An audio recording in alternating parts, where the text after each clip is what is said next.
Hi guys, it's Colette. Welcome back to my channel. This isn't a book review as such, although I will be reviewing this book sometime in the next few weeks. It's simply a reading from a chapter that I felt would be good to get out there.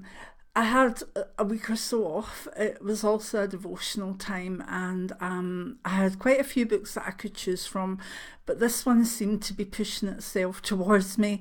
It's called All That We Are: Love, Peace, Forgiveness and Gratitude by Rajesh Parmar. And as I say, I want to do a full review on this book, but I contacted the author Rajesh, and he kindly said that I could certainly read from the book anything I wanted. So I'm just going to read you a wee chapter that I actually really liked. There's plenty in this book, but see if you kind of agree with me on this. Can you still see me? Yeah.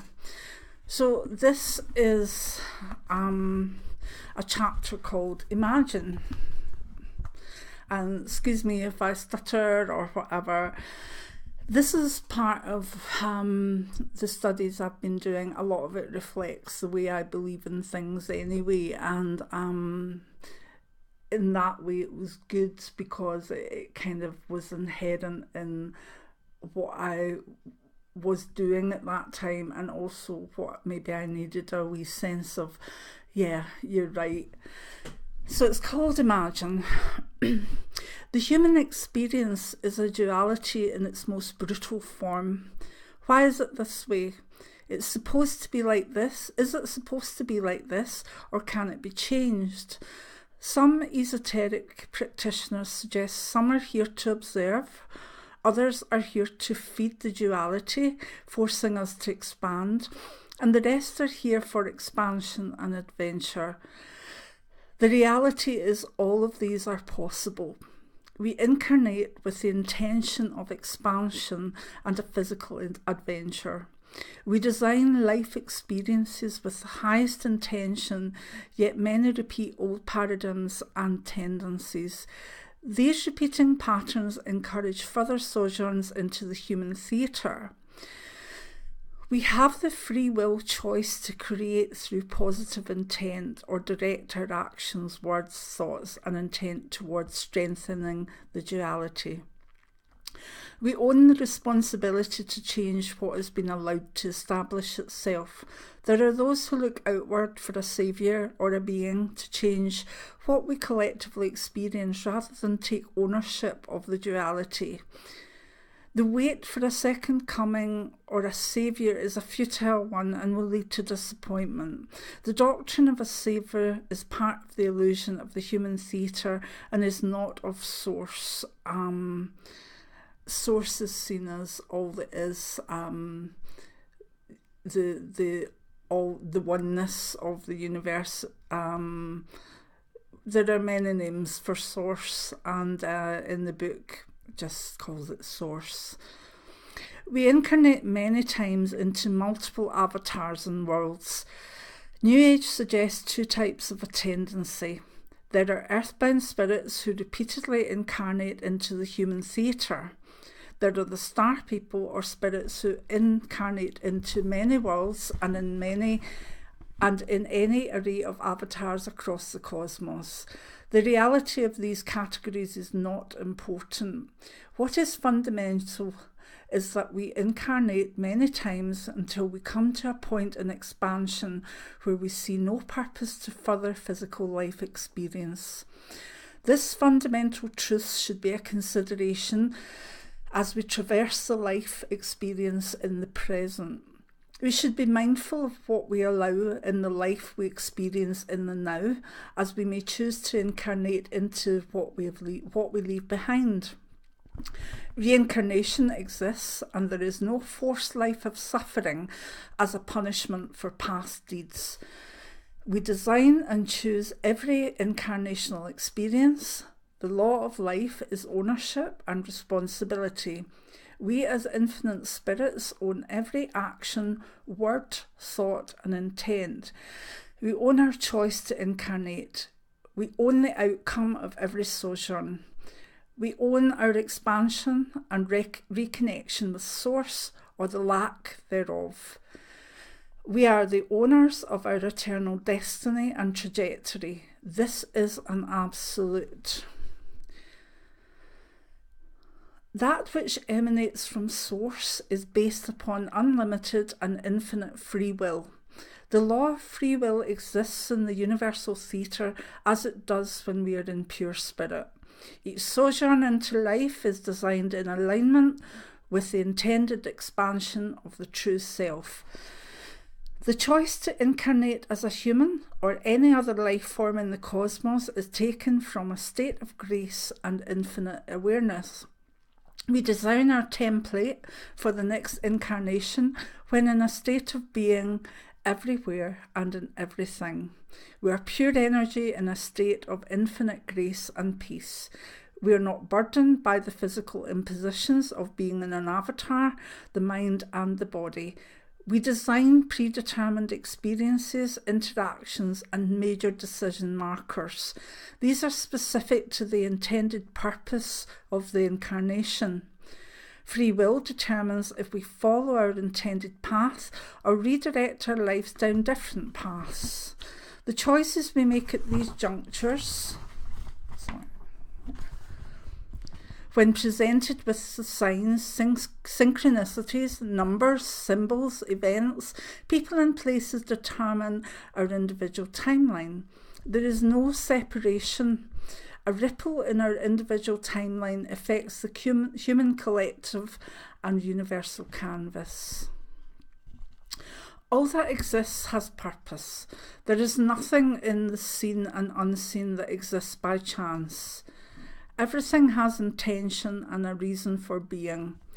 We privately seek purpose to life, yet look outwards to others, the mind, the science, to provide the answers. The only way to understand purpose is through the inner journey, the infinite spirit, and thus Source. Free will allows negative and positive actions. We contribute to the human collective through an elevated heart-centered frequency or disconnection, leading towards harm or disturbance of others.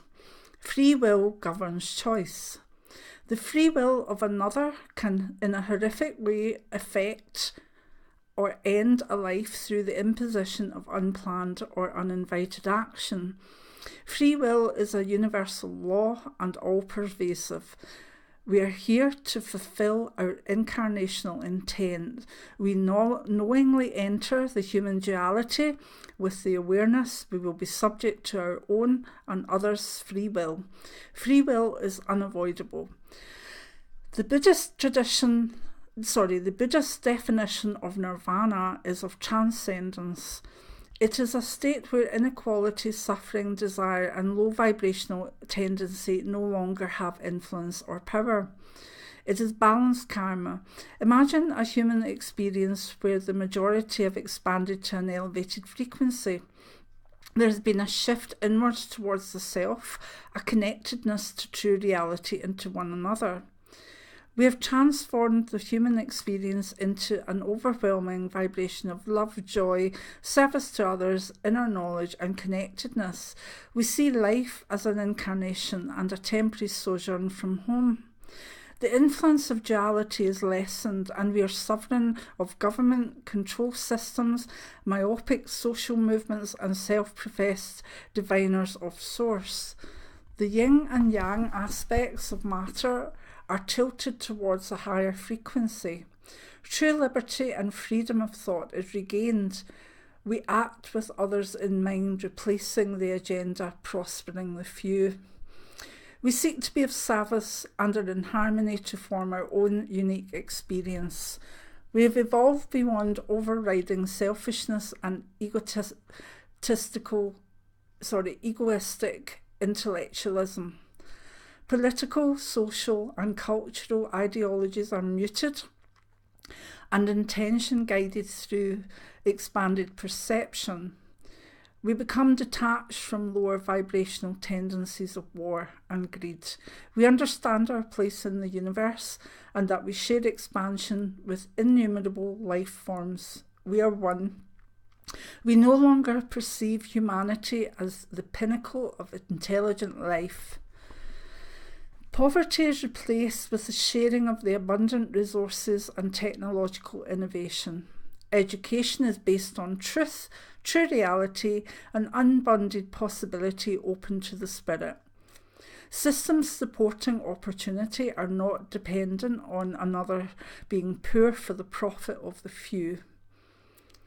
Innovation is shared and collaborated openly across nations, supporting food production and renewable sources. The digital era is steered towards the service to humanity and not used to enforce the greater myopia of perception. We recognise the divine right to clean, unadulterated air, water and food. Cash crops driving deforestation are relegated to the recesses of the mind. We have grown to consume only what we need, creating a balanced emotional, physical and spiritual well-being. Means of exchange are equitable and not controlled, allowing all nations to work as one, yet free to follow independent paths. The indelible rights of each person are implicit. Opportunity, education and care available to all are not ration dependent on status, corporate control or wealth. The development of consciousness is nurtured, creating a stage where each person is supported as they create their unique life experience. The majority see each other as one, supporting growth and limiting judgment. The universal theatre is seen as a fantastic tapestry of adventure, freedom and expansion. Each incarnation revealing its challenges and joys, with the spirit working towards high frequency expansion. Imagine a limited government to manage services, and one that truly serves the people, is accountable and transparent. Imagine no government at all. We do not incarnate to become a single, homogeneous, nondescript tract, microchip, digitally distracted, herded species. We do not incarnate to be governed by a one-world government dictate or religion telling us what to believe, hate and love. We incarnate to experience difference and diversity. We incarnate to interact with cultures, nations, languages, environments, perspectives, thoughts and ideals. That is the purpose of the human experiment. This is the reason it exists. We must cease removing the intent for the human experience. We incarnate to bring unity and collaboration through difference. The human experience is intended to be of freedom, sovereignty, and cultural variety. Incarnational life is intended to be a series of fantastic experiences and inward movement towards the spirit. It is a free will opportunity to follow our intended path or stray into other corridors of experience. Take a moment to close the eyes, free the mind, and allow the sight from within. It is a timeline that can be brought into manifestation through individual and collective free will. Incarnation is a choice. For the majority, this will be repeated sojourns into the human theatre. What do you wish to return to? Humanity has yet to realise what is commonly referred to as the Golden Age, where humanity was in harmony with Source and its inner spirit. The opportunity for a different reality is not a dream or the foundation of a socialist or communist ideology. It's what we are here to recreate. It will be the derivative of its expansion and spiritual involution. We are offered every second, minute and hour of every day the opportunity to recreate the Golden Age. Ideologies are human creations. We can either work in harmony and progress or perpetuate the ongoing brutal duality. It is a choice. Be prepared to own that choice and relive it over multiple incarnations. That is the reality. And we have a little bit by Walter Russell, which says, "The universe breathes, inhaling and exhaling as man breathes. And every light unit, atom and molecule breathes. And as everything in the firmament above and the waters below breathes." So that's the chapter Imagine from All That We Are by Rajesh Parma. Rajesh, thank you for letting me read this to my followers, and I know that a lot of them will really enjoy the words that you have written, and I thank you for them, and I'm looking forward to maybe reading more and certainly doing a review on this lovely book. So thank you, folks, and please retweet this or share it with people that you think would welcome this knowledge. And I hope you've enjoyed it. If you like it, give me a thumbs up, and many blessings. I hope you have a wonderful time ahead.